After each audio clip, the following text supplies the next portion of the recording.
अस्सलाम वालेकुम क्लास। अच्छा बच्चे, आज का जो आपका टॉपिक है वो है जी क्लासिफिकेशन ऑफ कंप्यूटर। ठीक है, जैसे कि आप लोगों को पता है कि लास्ट टाइम आपने टाइप्स ऑफ कंप्यूटर को स्टडी किया था। ठीक है, डिफरेंट टाइप्स के अंदर उसको डिवाइड किया गया। अब क्लासिफिकेशंस जो हैं वो डिफरेंट है, जो टाइप्स हैं वो डिफरेंट हैं और क्लासिफिकेशंस जो हैं वो क्या हैं, डिफरेंट है। इसलिए आपने कंफ्यूज नहीं होना। अक्सर पेपर में क्वेश्चंस आ जाते हैं कि क्लासिफिकेशन ऑफ कंप्यूटर लिखें तो आप टाइप्स ऑफ कंप्यूटर लिख के आ जाते हैं, या अक्सर टाइप्स ऑफ कंप्यूटर आ जाती हैं तो आप क्लासेस लिख देते हैं। ठीक है, तो इससे आपने कंफ्यूज नहीं होना। क्लियर हो गई बात। अब क्लासिफिकेशन ऑफ कंप्यूटर क्या है? Basically on the basis of size, price and the power computer को डिफरेंट क्लासेस के अंदर डिवाइड कर दिया गया है। ठीक है, कि आपके पास जो मतलब ज़्यादा साइज़ के या ज़्यादा जो पावरफुल कंप्यूटर थे, एक क्लास उनकी बना दी गई, एक उनसे जो कम थे एक उनकी क्लास बना दी गई, फिर उनसे कम और उनसे कम, इस तरह डिफरेंट क्लासेस के अंदर आपके पास कंप्यूटर को डिवाइड किया गया। ठीक है, जिसमें सबसे पहले हमारे पास जो क्लास आज हम स्टडी करने जा रहे हैं वो है जी super computer. Super computer basically इसकी अगर हम प्रॉपर्टीज की बात करें, फास्टेस्ट एंड मोर पावरफुल, यानी सबसे ज़्यादा जो फास्टेस्ट जो आपके पास क्लास है कंप्यूटर की वो क्या है? सुपर कंप्यूटर है। ठीक है जी, और बहुत ज़्यादा ये पावरफुल भी है। ठीक है, उसके बाद बिगेस्ट इन साइज, इसका साइज जो है वो भी बहुत ज़्यादा बड़ा होता है। क्लियर होगी बात। Process huge amount of data, can perform 1 trillion calculations पर सेकंड, यानी बहुत ज़्यादा डाटा अपने अंदर स्टोर कर सकती है एंड 1 ट्रिलियन कैलकुलेशंस पर सेकंड जो है वो ये परफॉर्म कर सकती है। ठीक है, 1 ट्रिलियन कैलकुलेशंस बहुत ज़्यादा कैलकुलेशंस है। क्लियर हो गई बात। उसके अलावा इसमें क्या बात हो रही है? Consist thousands of micro processor. अब अगर आप जनरेशंस की बात करें तो जो आपने लास्ट 4 जनरेशन पढ़ी थी जो आपके पास यूज हो रही है, उसके अंदर आपके पास माइक्रो प्रोसेसर का कॉन्सेप्ट जो है वो हमारे पास आया था। ठीक है, तो ये जो आपके पास सुपर कंप्यूटर है, ये जो क्लास है, ये थाउजेंड्स ऑफ जो माइक्रो प्रोसेसर है उनके ऊपर वर्क कर रही होती है। क्लियर होगी बात। तो इसी से आपको अंदाजा हो जाना चाहिए कि कितनी ज्यादा ये पावरफुल है।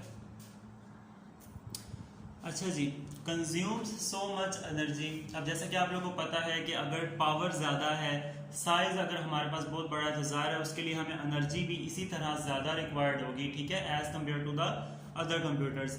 उसके बाद बात करेंगे कॉस्ट की। Cost can be up to the several million dollars, यानी इसकी जो कॉस्ट है वो सेवरल मिलियन डॉलर्स में हो सकती है। यानी कोई आम बंदा इसको परचेज या इसका सेटअप जो है वो परचेज नहीं कर सकता। क्लियर होगी बात। तो ये हम बात करते हैं सुपर कंप्यूटर की। अब हम बात करेंगे इसके यूजेस की कि बेसिकली हमारा ये सुपर कंप्यूटर जो है इतना बड़ा, जो ये हमारे पास हमारा इतना हैवी है, इतना पावरफुल कंप्यूटर है, ये कहाँ पर यूज हो सकता है? ठीक है, use by the large organization, universities and the government departments, यानी जो बड़ी बड़ी ऑर्गेनाइजेशंस हैं, यूनिवर्सिटीज हो गई, जो गवर्नमेंट डिपार्टमेंट हैं, जो इसको अफोर्ड कर सकते हैं, क्योंकि इसकी जो कॉस्ट है, जैसा कि आप लोगों को बताया गया कि इसकी कॉस्ट बहुत ज्यादा है, तो हर कोई इसको अफोर्ड नहीं कर सकता। इसलिए जो ये बड़े बड़े डिपार्टमेंट है यहीं पर ये जो है यूज होता है। उसके बाद use for weather forecasting and weapon design, weapon design और वेदर फॉरकास्टिंग के लिए भी इसी सुपर कंप्यूटर को यूज किया जाता है। ठीक है जी, और ये बेसिकली आपके पास ये गवर्नमेंट के इंस्टीट्यूट्स होते हैं बड़े बड़े जहां पर इसका यूज किया जाता है। अच्छा जी, बात करेंगे एग्जांपल्स की। तो बेसिकली हमारे पास कौन कौन सी इसकी मेन एग्जांपल्स हैं? Roadrunner, Blue Gene, Cray, T90 and ASCI White, ये आपके पास उसकी इसकी एग्जांपल है। ठीक है, अक्सर पेपर में जो है क्वेश्चन, ये सारी क्लासेस तो नहीं आती लेकिन अक्सर वो 2 क्लासेस पूछ लेता है, सुपर कंप्यूटर या मेन फ्रेम कंप्यूटर, इस तरह की 2 क्लासेस पूछ लेता है। या अक्सर शॉर्ट में अगर क्वेश्चन आ जाता है तो बेसिकली आपको इसके थोड़े से फीचर और इसकी जो एग्जाम्पल है वो मस्ट है।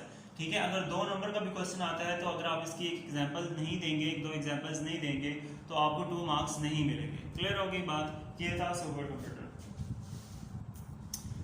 अच्छा जी, बात करेंगे हम मेन फ्रेम कंप्यूटर की। बेसिकली आपके पास जो मेन फ्रेम कंप्यूटर है वो थोड़ा लेस पावरफुल है as compare to the supercomputer. ठीक है जी, सुपर कंप्यूटर की जो हमने प्रॉपर्टीज पढ़ी थी उसी को थोड़ा सा उसमें कम करके आपके पास मेन फ्रेम कंप्यूटर जो है वो बनाया गया है। ठीक है जी, इसमें बेसिकली वो क्या कह रहा है? It is the large computer designed to serve several thousand users at a time, यानी एक ही टाइम पे सेवरल थाउजेंड यूजर्स को आपके पास ये जो है वो फैसिलिटी प्रोवाइड कर रहा होता है आपका ये कंप्यूटर। ठीक है जी, आगे जाके इसकी एग्जांपल भी होगी। जैसे कि फॉर है, जैसे कि एटीएम है आपका, एटीएम भी इसी तरह से ही है जो आपके पास सेवरल थाउजेंड यूजर्स को एट अ टाइम जो है वो क्या कर रहा होता है, फैसिलिटीज प्रोवाइड कर रहा होता है, यानी हर कोई उसके साथ जाकर उसको एक्सेस कर सकता है और उसके थ्रू अपनी जो है ट्रांजेक्शन है वो कर सकता है। ठीक है जी, उसके बाद मोर पावरफुल एंड एक्सपेंसिव, बहुत ज्यादा पावरफुल भी है और एक्सपेंसिव है। मल्टीपल प्रोसेसर्स इसके अंदर जो है वो वर्क कर रहे होते हैं। ठीक है जी, इसके अलावा store huge amount of data and price in the several $1000 कि आपके पास बहुत ज़्यादा डाटा स्टोर कर सकता है, और प्राइस जो है जो हमने एक सुपर कंप्यूटर पढ़ा था उसकी जो प्राइस थी सेवरल मिलियन थाउजेंड्स में थी,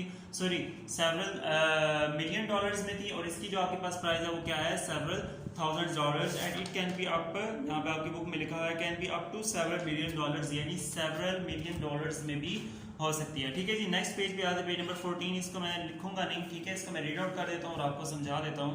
पेज नंबर 14 है, यहाँ से मैं रीड आउट कर रहा हूँ। The user access a mainframe computer through the terminal, basically इसके अंदर यूज किसका हो रहा है, टर्मिनल का यूज हो रहा है। A device with the monitor and the keyboard connected to the mainframe computer is called terminal, यानी टर्मिनल का अक्सर ये पेपर में क्वेश्चन आ जाता है कि बेसिकली टर्मिनल क्या होता है, तो यहाँ से आपने इसको हाईलाइट कर लें बेशक कि आपके पास user can access of mainframe computer through the terminal, यानी जिस टर्मिनल के थ्रू आपके पास उसको एक्सेस कर सकते हैं वो आपके पास उसका क्या कहलाता है, टर्मिनल कहलाता है, यानी जिसके थ्रू हम उस मेन फ्रेम कंप्यूटर को क्या कर सकते हैं, एक्सेस कर सकते हैं, उसके साथ जो भी काम वर्किंग वगैरह करना चाहते हैं, ठीक है, वो कर सकते हैं। A main frame computer can support thousands of terminals. Mainframe computers are basically used in a networked environment. ठीक है, अगर आप लोग गौर करें तो आपके पास ATM भी इसी तरह से ही है, उसमें भी आपके पास एक नेटवर्क इन्वायरमेंट होता है, यानी जैसे कि फॉर एग्जांपल अगर आपके पास आपका जो अकाउंट है, फॉर एग्जांपल अगर UBL में आपका अकाउंट है, ठीक है, तो जो जितनी भी ब्रांचेज हैं उसकी जितनी भी ATMs हैं, किसी भी ATM से आप अपनी ट्रांजेक्शन जो है वो कर सकते हैं, तो ये एक नेटवर्क बना हुआ होता है उनके दरमियान। क्लियर होगी बात। Main frame computer is the used large organizations such as insurance companies and the banks where the many people access the same data frequently। ठीक है, देखें वही बात आ गई कि आपके पास बैंक्स के अंदर और आपके पास दूसरी इंश्योरेंस कंपनीज में भी यूज होता है। Airlines use these computers for the flight scheduling, reservations and ticketing. ठीक है, it is use to fulfil different customer services needs, यानी आपके पास बहुत से कंप्यूटर की जो सर्विसेज है उसको एट अ टाइम उन नीड्स को पूरा करने के लिए आपके पास ये कंप्यूटर जो है वो यूज होता है। क्लियर हो गई बात। उसके बाद इसके नीचे एग्जांपल्स भी दी गई हैं, IBM S390, NEC 610, AS400 and IBM system Z10, ये आपके पास इसकी एग्जांपल्स हैं। क्लियर हो गई बात, तो इसको आपने गौर से पढ़ना है, ठीक है, कोई भी कंफ्यूजन हो तो आप मुझसे पूछ सकते हैं, बहुत इजी है ये। आपके पास अगर सुपर कंप्यूटर आपने पढ़ लिया है तो ये मेन फ्रेम कंप्यूटर इतना मुश्किल नहीं है, इसको भी आप इजीली से स्टडी कर सकते हैं। ठीक है जी, आज के लिए ये दो काफ़ी हैं, इसको अच्छे से पढ़ लें, कोई भी कंफ्यूजन हो तो आप मुझसे क्लियर कर सकते हैं। ओके जी, अल्लाह हाफिज़।